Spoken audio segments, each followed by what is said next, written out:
ನಾಯಕರು, ಈ ರಾಜ್ಯ ಕಂಡ ಒಬ್ಬ ಮಹಾನ್ ನಾಯಕ ಅನಂತಕುಮಾರ್ ಅವರು ಇವತ್ತು ನಮ್ಮ ಜೊತೆಯಲ್ಲಿಲ್ಲ. ಆದರೆ ಅವ್ರು ಮಾಡಿರ್ತಕ್ಕಂಥ ಕೆಲಸ ಕಾರ್ಯಗಳು ಜನಮಾನಸದಲ್ಲಿ ಯಾವತ್ತೂ ಶಾಶ್ವತವಾಗಿದೆ.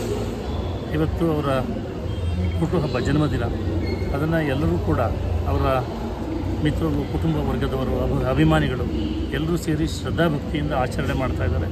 ಅನಂತಕುಮಾರ್ ಅವರ ಕೊಡುಗೆ ಈ ನಾಡಿಗೆ, ರಾಷ್ಟ್ರಕ್ಕೆ, ವಿಶೇಷವಾಗಿ ಬೆಂಗಳೂರು ಮಹಾನಗರಕ್ಕೆ ಬಹಳದೇ ಆದಂತಹ ಕೊಡುಗೆಗಳನ್ನು ಕೊಟ್ಟಿದ್ದಾರೆ. ಇವತ್ತಿನ ಇಂಟರ್ನ್ಯಾಷನಲ್ ಏರ್ಪೋರ್ಟ್ ಆಗಿರಬಹುದು, ಅಥವಾ ಅವರು ಅವತ್ತು ಬೇವು ಲೇಪಿತ ಯೂರಿಯಾದಿಂದ ರೈತರಿಗೆ ಮಾಡಿರ್ತಕ್ಕಂಥ ಅನುಕೂಲ ಆಗಿರಬಹುದು, ಅಥವಾ ಮೆಟ್ರೋ, ಕಿಡ್ನಿ ನೀರು ರೀಪ್ಲಾಂಟೇಷನ್ನು ಅದನ್ನು ಮಾಡೋದಕ್ಕೆ ಈ ಥರ ಅನೇಕ ವಿಚಾರವಾಗಿ, ಮತ್ತು ವಿಶೇಷವಾಗಿ ಜನರಿಕ್ ಮೆಡಿಸಿನ್ನು, ಇದ್ರ ಬಗ್ಗೆ ಎಲ್ಲ ಅವರು ತೋರಿಸಿದಂಥ ಕಾಳಜಿ ಇವತ್ತು ಲಕ್ಷಾಂತರ ಅಲ್ಲ, ಕೋಟ್ಯಾಂತರ ಜನಗಳಿಗೆ ಅದರಿಂದ ಅನುಕೂಲ ಆಗ್ತಾಯಿದೆ ಅಂತ ಪ್ರಾತಸ್ಮರಣೀಯ ಆದಂಥ ಅನಂತಕುಮಾರ್ ಅವರನ್ನು ಅವರ ಹುಟ್ಟುಹಬ್ಬದ ಸುಸಂದರ್ಭದಲ್ಲಿ ನಾವೆಲ್ಲರೂ ಕೂಡ ಸೇರಿ ಅತ್ಯಂತ ಶ್ರದ್ಧೆ ಮತ್ತು ಭಕ್ತಿಯಿಂದ ಅವರ ಹುಟ್ಟುಹಬ್ಬವನ್ನು ಆಚರಣೆ ಮಾಡ್ತೇವೆ. ಇವತ್ತು ಸನ್ಮಾನ್ಯ ಶ್ರೀ ಅನಂತಕುಮಾರ್ ಅವರ 66ನೇಯ ಜನ್ಮದಿನ. ಅವರು 2018 ನವೆಂಬರ್ 12ಕ್ಕೆ ನಮ್ಮನ್ನು ಅಗಲಿದರು. ಅದರ ವ್ಯಕ್ತಿತ್ವ ಹೇಗಿತ್ತು ಅಂತಂದರೆ, ಅವರ ಕಡಿಮೆ ಜೀವಿತಾವಧಿಯಲ್ಲೂ ದೇಶಕ್ಕೆ, ರಾಜ್ಯಕ್ಕೆ ಮತ್ತು ಬೆಂಗಳೂರಿಗೆ, ಸಮಾಜಕ್ಕೆ, ಪರಿಸರದ ದೃಷ್ಟಿಯಿಂದ, ರಾಷ್ಟ್ರ ನಿರ್ಮಾಣದ ದೃಷ್ಟಿಯಿಂದ ಹಲವಾರು ಯೋಜನೆಯನ್ನು ಮಾಡಿದಂಥವರು. ಬೆಂಗಳೂರು ಇಂಟರ್ನ್ಯಾಷನಲ್ ಏರ್ಪೋರ್ಟ್ ಇರ್ಬೋದು, ಬೆಂಗಳೂರಿನ ಮೆಟ್ರೋ ಇರ್ಬೋದು, ಬೆಂಗಳೂರಿನ ಇನ್ಫ್ರಾಸ್ಟ್ರಕ್ಚರ್ ಡೆವಲಪ್ಮೆಂಟ್ ಇರ್ಬೋದು, IT ಡೆವಲಪ್ಮೆಂಟ್ ಇರ್ಬೋದು, ಹೀಗೆ ಬೆಂಗಳೂರನ್ನು ಹಸಿರು ಮಾಡುವಂಥದ್ದು ಇರ್ಬೋದು. ಈ ಥರದ ಹಲವಾರು ಯೋಜನೆಗಳನ್ನು ಅವರು ಮಾಡಿದರು. ಅದಮ್ಯ ಚೇತನ ಪ್ರಾರಂಭ ಮಾಡಿ ಬೆಂಗಳೂರಿನಲ್ಲೇ 240 ಶಾಲಾ ಮಕ್ಕಳಿಗೆ ಊಟ ಕೊಡುವುದಿರ್ಬೋದು. ಈ ಎಲ್ಲ ಕೆಲಸಗಳನ್ನು ಅವರ ಸ್ನೇಹಿತರು, ಅವರ ಕಾರ್ಯಕರ್ತರು, ಕುಟುಂಬದವರು ಮುಂದೆ ತೆಗೆದುಕೊಂಡು ಹೋಗ್ತಾ ಇದ್ದಾರೆ. ಇವತ್ತು ಅನಂತಕುಮಾರ್ ಪ್ರತಿಷ್ಠಾನದ ಮುಖಾಂತರ, ಭಾರತೀಯ ಜ್ಞಾನ ಪ್ರಕೋಷ್ಠದ ಮುಖಾಂತರ ಇವತ್ತು ದೇವಸ್ಥಾನಗಳ ಬಗ್ಗೆ ಕೆಲಸ ನಡೀತಾ ಇದೆ, ಶಾಸನಗಳ ಬಗ್ಗೆ ಕೆಲಸ ನಡೀತಾ ಇದೆ.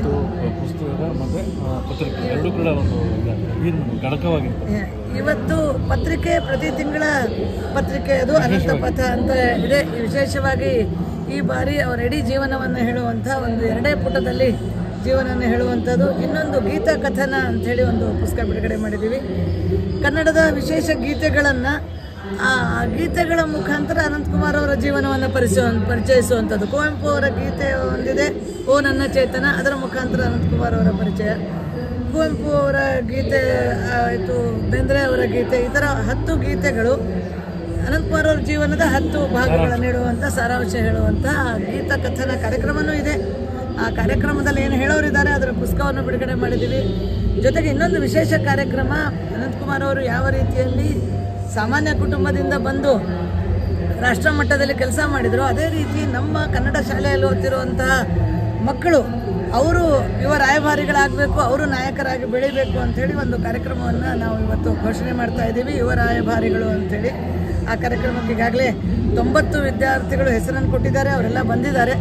ಅವರನ್ನು ಮುಂದಿನ 2 ವರ್ಷ ಇವರಿಗೆ ತರಬೇತಿ ಕೊಟ್ಟು, ಪ್ರತಿ ವರ್ಷ ನಾವು 100 ವಿದ್ಯಾರ್ಥಿಗಳನ್ನು ತೆಗೆದುಕೊಂಡು ಇವರಿಗೆ ತರಬೇತಿ ಕೊಟ್ಟು, ಅವರು ಪರಿಸರಕ್ಕೆ, ಸಮಾಜಕ್ಕೆ ಮತ್ತು ದೇಶಕ್ಕೆ ಅನಂತಕುಮಾರ್ ಅವರ ಮಾದರಿಯಲ್ಲಿ ಕೆಲಸ ಮಾಡಿ ನಾಯಕರಾಗಿ ಬೆಳೀಬೇಕು ಅನ್ನೋದೇ ಉದ್ದೇಶ.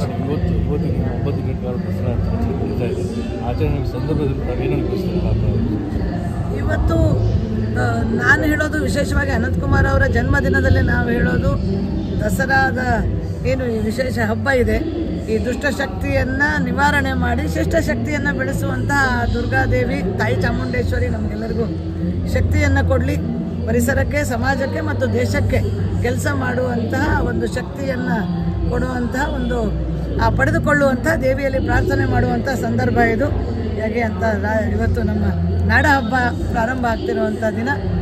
ಪಾಸಿಟಿವ್ ಸಂಗತಿಯೊಂದಿಗೆ ಅನಂತಕುಮಾರ್ ಅವರು ಯಾವಾಗಲೂ ಸಕಾರಾತ್ಮಕವಾಗಿ ಚಿಂತನೆ ಮಾಡಿ ಅಂಥೇಳಿ, ನಕಾರಾತ್ಮಕ ವಿಷಯಗಳು ಇರ್ತವೆ, ಆದರೆ ಅವುಗಳ ನಿರ್ಮೂಲನೆ ಮಾಡಿ ಸಕಾರಾತ್ಮಕವಾಗಿ ನಾವು ಹೇಗೆ ಮಾಡ್ಬೋದು ಅನ್ನೋದನ್ನು ಅವರು ತೋರಿಸ್ಕೊಟ್ರು. ಅವರ ನೆನಪಿನಲ್ಲಿ ಇವತ್ತು ಅನಂತಕುಮಾರ್ ಪ್ರತಿಷ್ಠಾನ ಮತ್ತು ಅದಮ್ಯ ಚೇತನ ಸಕಾರಾತ್ಮಕತೆಯನ್ನು ಮಕ್ಕಳಲ್ಲಿ ಮತ್ತು ಸಮಾಜದಲ್ಲಿ ಬೆಳೆಸೋದಕ್ಕೆ ಶ್ರಮಿಸ್ತಾ ಇದೆ. ಅದೇ ಸಂದೇಶ.